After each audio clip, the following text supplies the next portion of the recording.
Well, let's talk about climate change, ladies and gentlemen, but not in the way that you traditionally might think. Not in the way we got some big wrinkly brains, some 200 IQ on the line with us today. Grayson Massey is with the Young Republican National Federation, the West Regional Vice Chairman, as it were.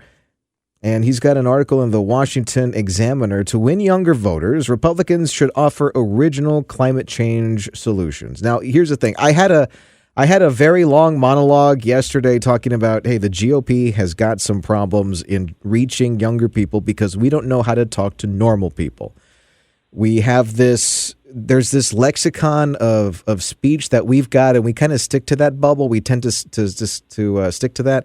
But also, it's like that with a lot of our issues, too. Some of it is very antiquated. So I like this angle that you're coming out of. But go ahead and set it up for us. What are you referring to when you say that Republicans should be offering original climate change solutions?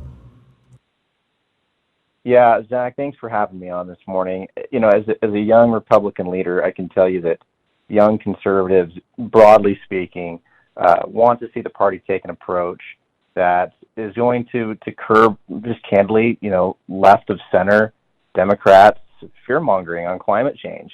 And I take I'll take a political tone to this. I think that if we want to get serious about continuing to win elections, we have to broaden the pool, so to speak, on the issue of climate. And it's interesting, too, because I know that there are plenty of companies in this day and age that are trying to move towards looking green. For example, there's a few. I'm part of the EDC community, the Everyday Carry community, and there are bag companies that make really big efforts towards a certain percentage of whatever money they make goes to some sort of green solution or some sort of save the planet deal. And a lot of the younger generations, they're kind of into that. They like companies that do that sorts of thing. And one of the problems that we have within our party, like I said, is that we have a hard time talking to younger people and to normal people that aren't within the red bubble that is the Republican Party sometimes. And so we bludgeon people that do have concerns for the environment first, rather than offering up a solution that might have the opportunity to actually resonate with some of these people. What do you think? Yeah, no, you're absolutely right, Zach. And there's actually been some promising pieces of legislation that have been introduced. And I'm not a policy wonk, and I don't know how big of a policy wonk you are, Zach, but just briefly, the Prove It Act that was introduced last week by Senator Kramer, Republican of North Dakota, that would require the Department of Energy to publish studies about how efficient American clean energy is, and so how efficient our energy is. And I think that's going to be a crucial benchmark for us to go out to the rest of the world. Because I think, we as Americans, when we hear climate change, we immediately think of it's just some kind of liberal propaganda. But what we don't think about the opportunities that are there.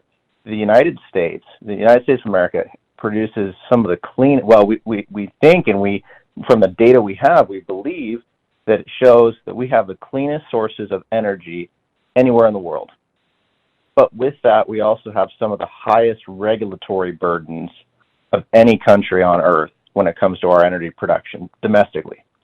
And so we've got to find a way to level the playing field, because you have very pollution-heavy countries like China, for example, that produces an enormous amount of this dirty energy that they dump onto the world's global energy markets, and it undercuts U.S. clean energy. And so we need to find, and when I say clean energy, I'm not just talking about renewables, I'm talking about all kinds of energy.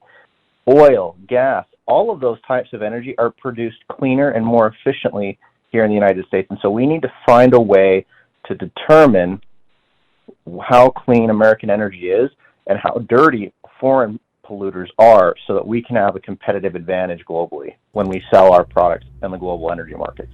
Joining us on 710 KURV from the Young Republican National Federation, Grayson Massey joins us now, and we're talking about a right-wing approach to climate change in an attempt to communicate with a lot of the younger voters, to which this issue is incredibly important for them.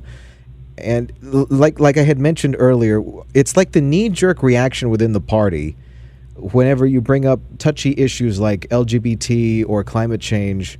The knee-jerk reaction is, oh, that's just a bunch of nonsense. That's very stupid. Let's just move on and talk about something else. And for the younger voters, I don't know if you noticed, but the GOP ain't getting any younger. For a lot of these other guys, these are very important issues. And one good way of trying to recruit younger people for this is playing offense. And the GOP, again, is really bad at playing offense on this. Calling out China for not being as clean as the U.S. is would be a good step in that right direction, wouldn't you say? That's what we think, Zach. That's what we believe the right approach is.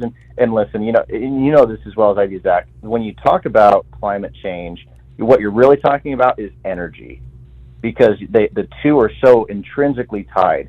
Because ultimately, however the United States and the rest of the world chooses to chart its energy sufficiencies, that's the whole premise for what's going on in the world of climate. So as we tackle climate, we really just have to figure out how are we going to produce cleaner, more efficient forms of energy. And you're absolutely right. We feel like this is a winning issue for the GOP.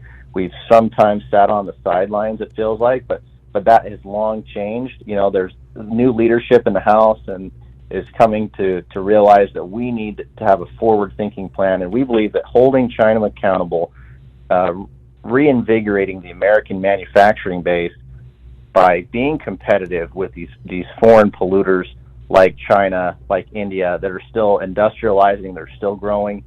America should be the one that is leading the way, and we have, and we will. Grayson Massey is a national board member and the West Regional Vice Chairman of the Young Republican National Federation, joining us on 710 KURV. Tell me more about the Prove It Act, is it?